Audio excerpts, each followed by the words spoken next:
There is a feeling that doesn't have a clean name, and because it doesn't have a name, most people assume something is wrong with them for having it. It arrives without warning, sometimes in the middle of an ordinary Tuesday, sometimes at a gathering surrounded by people who care about you. This quiet, overwhelming urge to simply disappear, not to die, not to hurt anyone, just to step outside of your own life for a while, to put it all down, to exist somewhere smaller and quieter, where nothing is required of you, and no one needs anything from you, and the noise of being a person in the world finally, mercifully, stops, and then the feeling passes. And you go back to caring deeply about your life, your people, your plans, and you wonder if what just happened makes you ungrateful, or broken, or something else you don't have a word for. It doesn't. And there is a psychology behind it that is worth understanding, because this experience is far more common than the silence around it suggests, and far less dangerous than the shame it tends to produce. What is actually happening when the urge to escape arrives is not a desire to leave life. It is a signal that something specific in your current experience has exceeded your capacity to hold it. Psychologists call this ego depletion, the state in which self-regulation resources are temporarily exhausted, leaving a person unable to continue managing the normal demands of their emotional, social, and cognitive world without some form of relief. The research of Roy Baumeister and colleagues established that self-control operates more like a muscle than an unlimited resource. It fatigues under sustained use and requires genuine recovery before it can be fully deployed.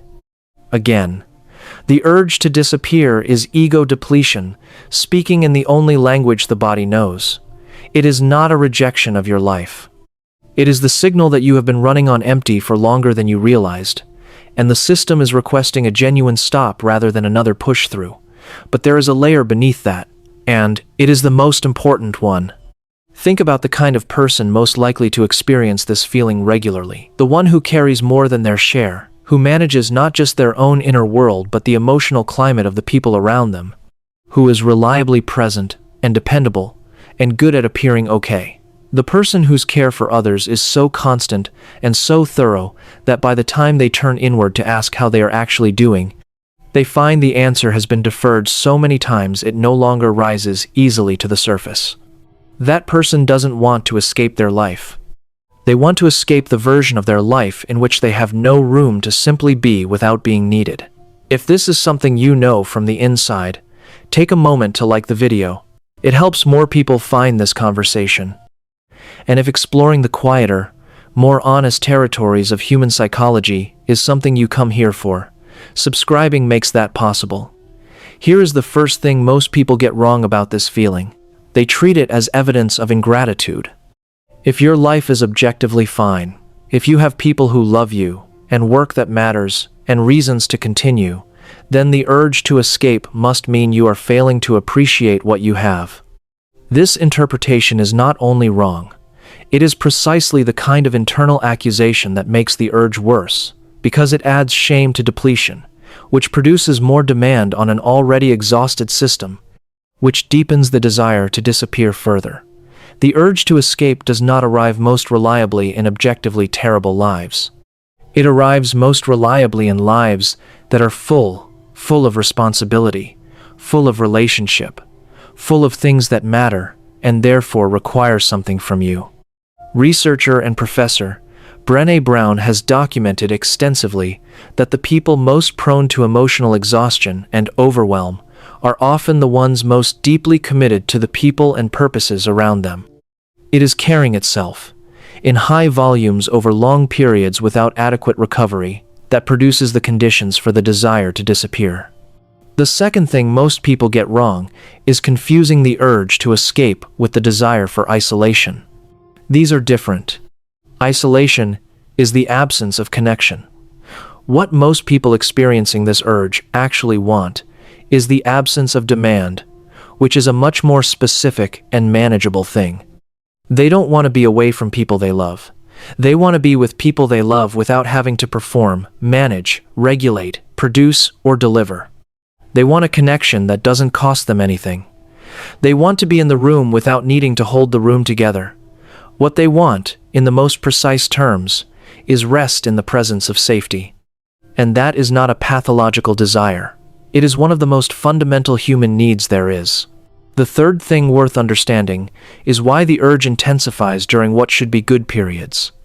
The paradox of thriving, documented across clinical and organizational psychology, is that high-functioning people often experience their sharpest desire to escape precisely when everything is going well, precisely when the expectations are highest and the stakes feel most real.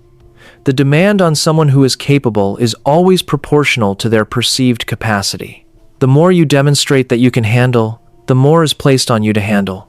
And eventually, the weight of being someone who can handle things becomes its own kind of suffering. This is why high achievers, caregivers, first children, and natural leaders, the people who have always stepped up, because stepping up was what the situation required, are disproportionately likely to experience this feeling. They are not experiencing it because they are weak. They are experiencing it because they have never been fully allowed to be anything other than strong. Here is the paradox that sits at the center of all of this. The people who most want to escape are almost never the people who care least about their lives. They are the people who care most. They are the ones carrying the most weight, feeling the most acutely, giving the most consistently. The desire to disappear is not indifference dressed up as overwhelm. It is the precise opposite. It is someone who has been so relentlessly present that their system is demanding the one thing they have always found hardest to give themselves: permission to stop. And so they fantasize, not about dying, but about a version of existing that requires less of them. A cabin somewhere, a long drive with no destination, a week where no one knows their number. Not because life is bad, but because they need somewhere to put themselves down for a moment, without the whole structure collapsing. What this feeling is actually asking for is not escape, it is repaired. And the difference between those two things is the difference between a signal you abandon and a signal you respond to. The response doesn't have to be dramatic. It rarely should be. It begins with the quietest and most radical act available to someone who has spent a long time being needed. The act of acknowledging that you are depleted before you reach the point where the only language your nervous system has left is the desire to vanish. It means building recovery into the structure of life, rather than treating it as something you'll get to eventually. It means allowing yourself forms of rest that don't produce anything, rest that isn't a strategy or a recharge, but simply a pause in demand. It means learning to distinguish between the version of you that is genuinely tired and the version of you that has been told, implicitly or explicitly, that being tired is not allowed. Most importantly, it means taking the signal seriously the first time it arrives. Because the urge to escape is not a flaw in the wiring. It is the wiring doing exactly what it was designed to do, telling you, with whatever urgency is necessary, that you have gone too far past the line for too long, and that something real needs to change, before change is no longer a choice. You are not broken for wanting to disappear sometimes. You are someone who has been giving more than they've been receiving, for longer than they've been willing to admit, and whose inner life is finally making itself heard. That voice deserves an answer. What would it mean for you to actually give it one? You are not what happened to you. You are what you are still becoming. Hit the like and subscribe button. I'll see you in the next one.